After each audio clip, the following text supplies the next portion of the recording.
জয়পুৰ জিলা পৰিষদৰ সদস্য তথা জয়পুৰ মণ্ডল সভাপতি মৃদুল কলিতা দেৱ, নামৰূপ টাউন কমিটিৰ সভাপতি প্ৰশান্ত গগৈদেৱ, নাহৰকটীয়া আঞ্চলিক পঞ্চায়তৰ সভাপতি মৃদুল ডেকা দেৱ, জিলা পৰিষদৰ সদস্য ৰৌজি চহিলিয়া ডাঙৰীয়ানী তথা শ্ৰদ্ধেয় ৰাইজ, মৰমৰ সহকৰ্মী,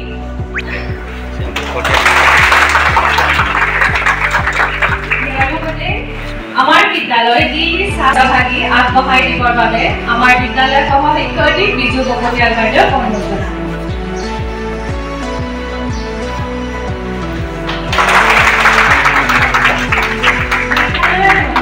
এখনি ঘুৰা আগবঢ়াই দিবৰ বাবে অধ্যক্ষ মহোদয়দেৱক অনুৰোধ জনাওঁ।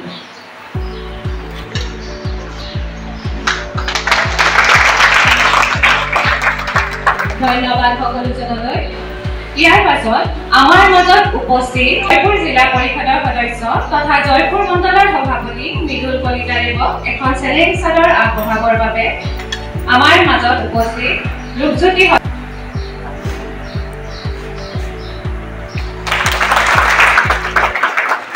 নাহৰকটীয়া আঞ্চলিক নাহৰকটীয়া বিধানসভা সমষ্টিৰ বিধায়ক তথা অসম ক্ৰিকেট সন্থাৰ সন্মানীয় সভাপতি মহোদয় মাননীয় তৰংগ গগৈদেৱ, জয়পুৰ মণ্ডল বিজেপিৰ সভাপতি সন্মানীয় দিল্লী চালকিতা আদৰ্শ বিদ্যালয়ৰ তৰফৰ পৰা আপোনাৰ আগলৈ ধন্যবাদ জ্ঞাপন কৰিছোঁ আৰু অসমৰ মাননীয় মুখ্যমন্ত্ৰীৰ অভিলাষী আঁচনি নিযুত মইনা আঁচনিৰ প্ৰপত্ৰ বিতৰণ অনুষ্ঠানলৈ আদৰণি জনাইছোঁ, লগতে আসন গ্ৰহণ কৰিবৰ বাবে অনুৰোধ জনাইছোঁ। আৰু এই চেগতে চাহ বাগিচা অঞ্চলৰ সৰ্বাধিক বিকাশৰ লক্ষ্য আগত ৰাখি দূৰদৰ্শী কৰ্মদক্ষ মাননীয় অসমৰ মুখ্যমন্ত্ৰী দেৱে চাহ বাগিচা অঞ্চলত যি আদৰ্শ বিদ্যালয় প্ৰতিষ্ঠা কৰিলে তাৰ বাবে সমগ্ৰ চাহ জনগোষ্ঠীৰ হৈ ধন্যবাদ তথা কৃতজ্ঞতা জ্ঞাপন কৰি মোৰ আদৰণি ভাষণ ইমানতে সামৰণি মাৰিছোঁ। আৰম্ভ হোৱাৰ আগতে আমাৰ এই পৰিৱেশটো জীপাল কৰি তুলিব আমাৰ মাজত থকা সহশিক্ষয়িত্ৰী শ্ৰী সঞ্চিতা শৰ্মা বাইদেৱে এটি গীত পৰিৱেশন কৰে।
আৰম্ভতে আমি এটা বক্তব্য দিছিলোঁ যে আগন্তুক সময়ত এইবিলাক স্কুল হায়াৰ ছেকেণ্ডেৰী কৰা হ'ব বুলি, তোমালোকে শুনিছিলা যে হায়াৰ ছেকেণ্ডেৰী, কিন্তু আজি বহুত হাই স্কুল আছে এনেকুৱা যে আজি 40-50 বছৰ হৈ গ'ল হায়াৰ ছেকেণ্ডেৰী হোৱা নাই, হয় নাই? নামৰূপ হাই স্কুল আছে, ডিঙাম হাই স্কুল আছে, বহুত হাই স্কুল আছে, কিন্তু হায়াৰ ছেকেণ্ডেৰী হোৱা নাই। কিন্তু আজি মুখ্যমন্ত্ৰী হিমন্ত ডাঙৰীয়াই 4-5 বছৰ ভিতৰতে হায়াৰ ছেকেণ্ডেৰী আপগ্ৰেড কৰিছে। যিসকল ছাত্ৰ ছাত্ৰী ইয়াত অধ্যয়ন কৰি আছিলে তেখেতলোকে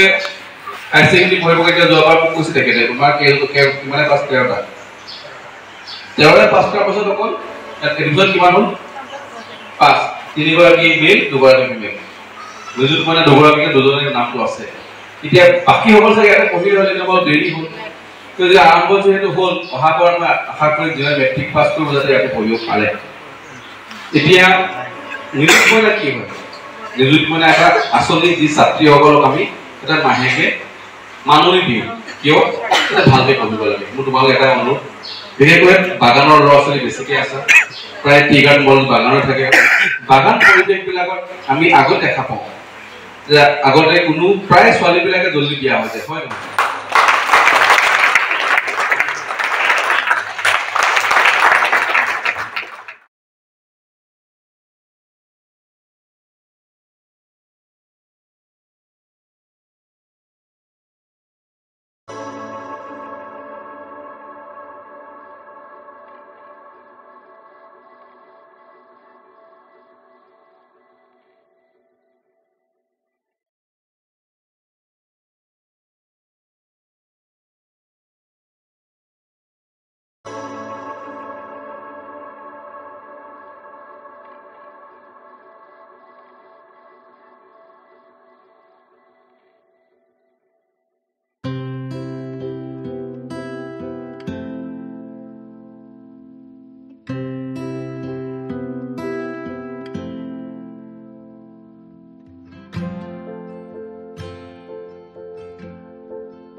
নমস্কাৰ মোৰ নাম মিছ নিৰুপমা গুৰিয়া মই দিল্লী টি ষ্টেট আদৰ্শ স্কুলৰ এগৰাকী ছাত্ৰী পোনপ্ৰথমে মই মুখ্যমন্ত্ৰী ডাঙৰীয়াক বহুত বহুত ধন্যবাদ জনাইছোঁ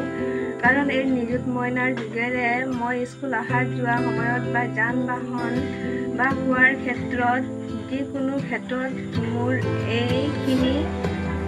কিছু সহায় হ'ব মই সকাহ লাভ কৰিছোঁ গতিকে মই মোৰ ফালৰ পৰা মুখ্যমন্ত্ৰী ডাঙৰীয়াক অশেষ ধন্যবাদ নিযুত মইনা আঁচনিয়ে চাহ বাগিচা অঞ্চলৰ ছাত্ৰীসকলৰ উচ্চ শিক্ষাৰ পথ মসৃণ কৰিব লগতে এই আঁচনিয়ে চাহ বাগিচা অঞ্চলৰ ছাত্ৰীসকলৰ বাল্য বিবাহ যথেষ্ট ৰোধ কৰিব লগতে এই আঁচনিয়ে চাহ বাগিচা অঞ্চলৰ ড্ৰপ আউটৰ হাৰো হ্ৰাস কৰাত গুৰুত্বপূৰ্ণ ভূমিকা গ্ৰহণ কৰিব তাৰ বাবে দিল্লী চাহ বাগিচা আদৰ্শ বিদ্যালয়ৰ তৰফৰ পৰা অসমৰ মাননীয় মুখ্যমন্ত্ৰী মহোদয়লৈ ধন্যবাদ তথা কৃতজ্ঞতা জ্ঞাপন কৰোঁ লগতে সমগ্ৰ নাহৰকটীয়া অঞ্চলৰ উন্নয়নৰ লগতে চাহ বাগিচা অঞ্চলৰ শৈক্ষিক বাতাবৰণ উন্নয়নৰ ক্ষেত্ৰত মাননীয় বিধায়ক তৰংগ গগৈদেৱে যেনেধৰণৰ গুৰুত্বপূৰ্ণ ভূমিকা গ্ৰহণ কৰি আহিছে তাৰ বাবে তেখেতলৈও ধন্যবাদ তথা কৃতজ্ঞতা জ্ঞাপন কৰিছোঁ ধন্যবাদ উচ্চ শিক্ষা আহৰণৰ দীক্ষা ৰাজ্য 10 লাখ কন্যা শিক্ষাৰ্থীৰ বাবে অসম চৰকাৰে যি নিযুত মইনা আঁচনি লৈছে তাৰ পৰা আমি ছাত্ৰীসকলে যথেষ্ট উপকৃত হ'ব পাৰিম এতিয়াৰ পৰা আমি আমাৰ শিক্ষা অধ্যক্ষ এৰিব লগা নহ'ব বুলি আমাৰ দীৰ্ঘ বিশ্বাস ইয়াৰ বাবে আমি অসমৰ মাননীয় মুখ্যমন্ত্ৰী ডাঙৰীয়াৰ ওচৰত চিৰকৃতজ্ঞ